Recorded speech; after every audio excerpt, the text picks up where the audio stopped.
Good evening, everybody, and welcome to the South Florida Tribune Broadcasting Network. This is Scott Morganroth with Ryan Skolrud, welcoming you to another edition of Fantasy Football with the Motor City Mad Mouth and Ryan Skolrud. Glad to have you with us, Ryan, for another night. See if we can steer some folks in the right direction. Sounds good to me. It's always a joy to be on here with you. Always great to have you. All right, well, let's go right to it. So, is there a new king in the Lions running back room?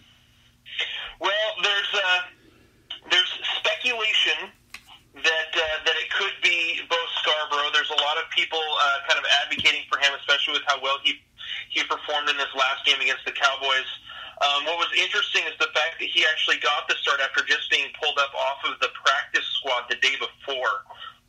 It could be that they just thought that his running style provided them the best opportunity to win that game. Definitely interesting considering that he actually got almost as many total touches as J.D. McKissick and Ty Johnson did combined. So it could be that they want to see what he can provide them with a little bit of a power game, which is not something they have had in a long time. So definitely interesting to see. In terms of fantasy, I don't necessarily see Scarborough taking over the fantasy realm, but he definitely could be a kind of a spot starter / flex for guys that are dealing with injuries, or at least maybe for this week, with being the last bye week of the NFL season. Okay. Do you see Kerryon Johnson coming back at all for the Lions this year? Not this year. I think they'll just leave him. I think that they will leave him on IR since I think the first week that he could come back is week 17. So because of that, I think that they'll just, especially if they're out of it, which they're pretty darn close at this point. If they're out of it, I don't think it would be a wise financial decision for them to bring back Kerryon Johnson for one more game where he could get hurt even worse. Okay, sounds fair. All right, so what's the impact of Marlon Mack's broken hand? So with Marlon Mack, it basically opens up for a full-blown committee in Indianapolis. Now, when Marlon Mack is healthy, for the most part, he kind of rules the roost. They don't even use Nyheim Hines a lot. Now, they use him a little bit in the passing game because that's where he excels. However, when Marlon Mack is there, Nyheim Hines loses a lot of work.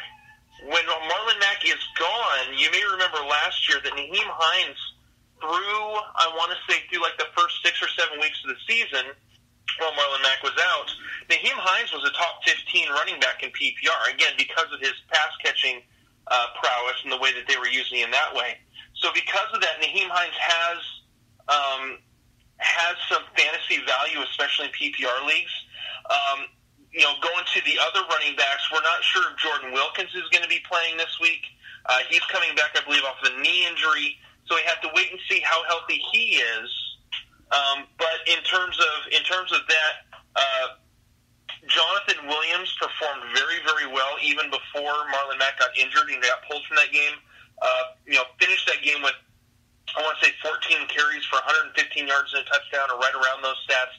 So he is definitely capable of performing in the power running game behind Quentin Nelson, who has just been an absolutely dominant force on the offensive line for the Colts. So there's some options for fantasy use in the time that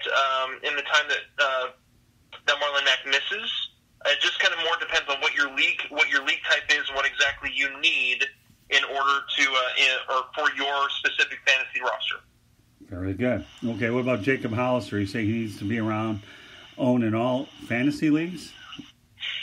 Jacob Hollister needed to be owned even before he went on bye week last week in week 11. I actually, in a couple leagues where I am, somewhat not necessarily desperate for tight end help, but had guys going on bye. This week I have 2 leagues, I want to say, or one league where I have Kelsey going on bye, and another league where I have Hunter Henry on bye. I actually picked up Jacob Hollister last week while he was on bye week in week 11 with the Seattle Seahawks, so that I would have him for this week already for Hunter Henry and Travis Kelce being out. He has been an absolutely phenomenal pickup. Going before yesterday, waiver wire night, he was only owned in 32% of fantasy leagues, which is absolutely ridiculous considering the amount of production that he has put up over the last few weeks. Through 4 weeks since he came up from the practice squad to take over for Will Dissly, who the Seahawks lost for the season with a torn Achilles. Hollister has had, I want to say it's 24 targets, 17 receptions for about 250 yards and 3 touchdowns, which is very solid production from a position that, in general, unless you grab one of the top guys in your draft, you're going to be streaming and struggling with tight ends all season. And he has provided a lot of consistency over the last 4 weeks of his production. So Jacob Hollister should be owned. He's being looked at in the red zone by Russell Wilson and should absolutely be as long as he is healthy, be a solid contributor for your fantasy teams at the tight end position. All right, I want to talk about the Monday night game while we still have a little bit of time before Thursday night gets going. Yeah, Phillip Rivers throws 4 interceptions and a 24-17 loss with 353 yards. That's the first time he's thrown 4 interceptions in a game since 2016. What went wrong with Phillip Rivers? Apparently, he took his interception south of the border, and that's not anything you want to transport south of the border. No, really what I think is going on with Phillip Rivers is he's getting older. He's 37.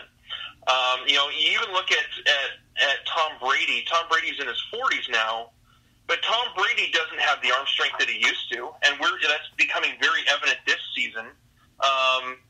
It wasn't necessarily as evident this season, last year or the year before.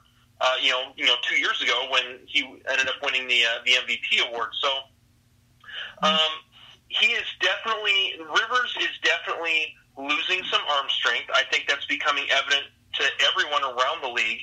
And he was always the type of guy that, like Tom Brady, he's never been a mobile quarterback. He's never, been much of a runner, but he's been able to be agile enough in the pocket to avoid sacks and to be able to move around just enough to be able to get the ball out early and to be able to avoid sacks.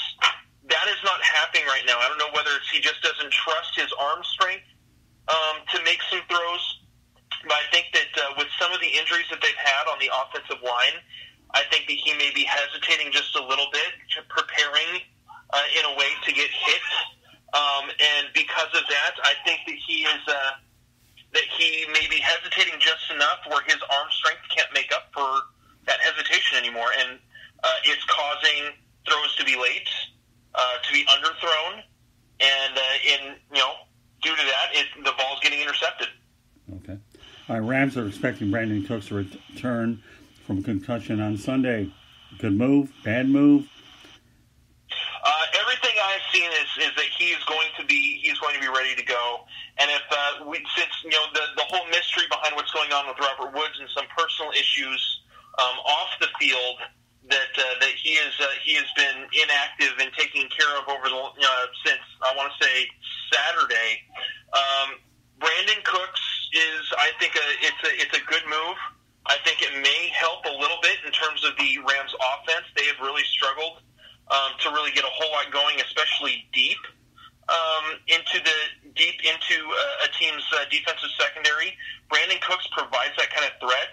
And if he is able to come back healthy and provide a decent amount of even a little bit of production and at least provide that deep threat, I think that allows Cooper Kupp to get open a little bit more as well. So it's a good move. I think it'll be good for both players. As long as he is healthy, he should be fine. What really is always the concern with someone who's dealing with a concussion, is how quickly those symptoms are going to come back, especially a guy that had I want to say it's two concussions in about 4 to 5 week span. So while it's a dangerous sport, that it's always going to be a challenge as to whether or not they could get hurt enough again to cause them a concussion. As long as he is healthy, I think it's good for the Rams and for the offense in general. Yeah, but I'll tell you what though. he's dealing with a Ravens defense which is ferocious. Do you see Brandin-Cooks being effective against the Baltimore Ravens? They're awfully tough. Yeah, this Ravens defense is very tough. They really shut down Deshaun Watson this last week, and so they're going to be a tough matchup for the Rams. I may actually, in a 10-team league, so smaller league where I have a better base of wide receivers, I'm actually considering sitting Cooper Kupp in one or two of those leagues. So okay, interesting. All right, Tyreek-Hill had a bad hamstring injury. At least I know he's day-to-day, but hamstrings are nothing to mess around on Monday Night Football. The only one that benefited from that injury was myself because I was facing my brother-in-law, and when he got a donut, at least it gave me a puncher's chance to win on Monday Night Football, which indeed I did. But what about Tyreek-Hill? Do you think he'll be ready to go? I think that he could be ready to go. What helps Hill is the fact they do have the bye in Week 12, so he, as of right now, again, they're considering him day-to-day, so he should be okay.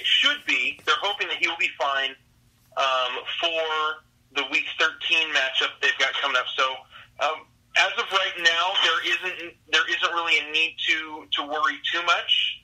We just need to kind of wait and see where it goes from here, and kind of keep an eye on it over the next week and a half. All right, T.Y. Hilton looks like he might be ready to play against Houston on Thursday night, tomorrow. Yeah, as far as we've been able to tell, with the while the teams normally don't practice the week that they have a Thursday night football game, as far as we've been able to tell, it looks like he is going to be available for the game, most likely be available for the game on Thursday, which is a great sign for not only the Colts as an organization, but for Jacoby Brissett and his production. And so it looks like he should be good to go for this week and should provide a boost for that offense. All right, James Conner, Deontay Johnson, and juju-smith-schuster look like they're going to miss on Sunday. Yeah, there's been speculation that Deontay Johnson and James Conner could possibly be available, but considering they're going up against an O for Bengals team, they should be okay to sit this week, and should the Steelers shouldn't have any problems winning this one.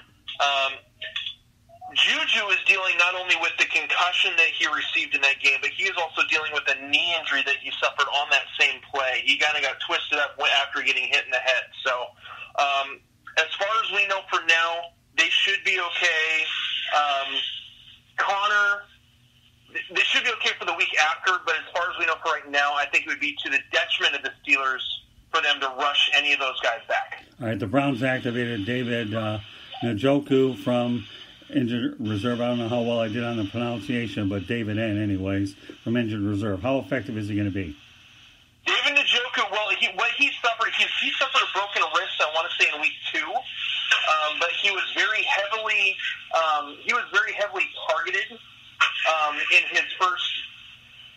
the first 5 quarters of the season, and so he was definitely a guy that Baker Mayfield was looking to in the offense, and so I think that he should be okay once they get him going, and that he should be all right. I think it's possible that he could produce a little bit this week. Again, they're going up against the Miami team that's just playing god awful, stopping anyone, and so I think that it'll provide this week could provide a decent barometer of how they want to use him. Honestly, I think of anyone that it may actually affect Kareem Hunt more than anything, because he is actually lined up as a tight end and has been used a lot in the short passing game.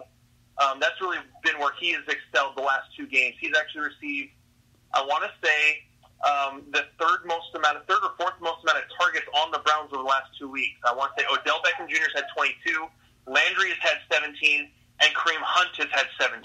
That's how many targets have spread out over the Browns over the last 3 games. So when Njoku comes back, I think of anyone, it would probably affect Hunt more than anyone out of the backfield. If you had a fantasy with Kenny Galladay on there and DJ Chark and you had to choose between the two, who do you go with?